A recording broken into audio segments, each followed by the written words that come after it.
ഒരു work സെറ്റിങ്ങിൽ conflict ഉണ്ടാകുന്നതിനുള്ള പ്രധാന കാരണങ്ങളിലൊന്നാണ് communication style. Different types of communication style ഉണ്ട്. അതിൽ ഒന്നാമത്തതാണ് പാസീവ് കമ്മ്യൂണിക്കേഷൻ സ്റ്റൈൽ.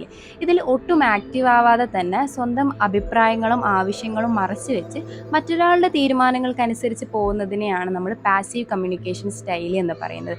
ഇത്തരത്തിലുള്ള ആൾക്കാർ തിരക്കുണ്ടെങ്കിൽ തന്നെ ഓക്കെ ഞാൻ ഈ വർക്കൊക്കെ ചെയ്യാമെന്നൊക്കെ പറയുന്നു. രണ്ടാമതൊരു കമ്മ്യൂണിക്കേഷൻ സ്റ്റൈലാണ് എഗ്രസീവ് കമ്മ്യൂണിക്കേഷൻ സ്റ്റൈൽ.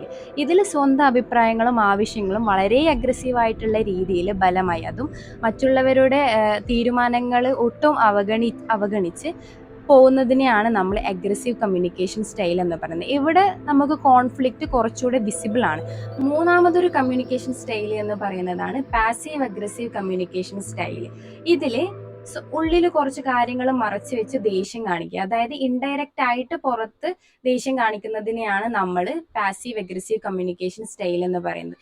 ഈ ഒരു കമ്മ്യൂണിക്കേഷൻ സ്റ്റൈലിനെ പറ്റി നമ്മൾ ഡീറ്റെയിൽഡ് ആയിട്ട് ഒരിക്കലെങ്കിലും മനസ്സിലാക്കിയിട്ടുണ്ടെങ്കിൽ ഏതൊരു സിറ്റുവേഷനെയും നമുക്ക് ഈസി ആയിട്ട് ഹാൻഡിൽ ചെയ്യാം.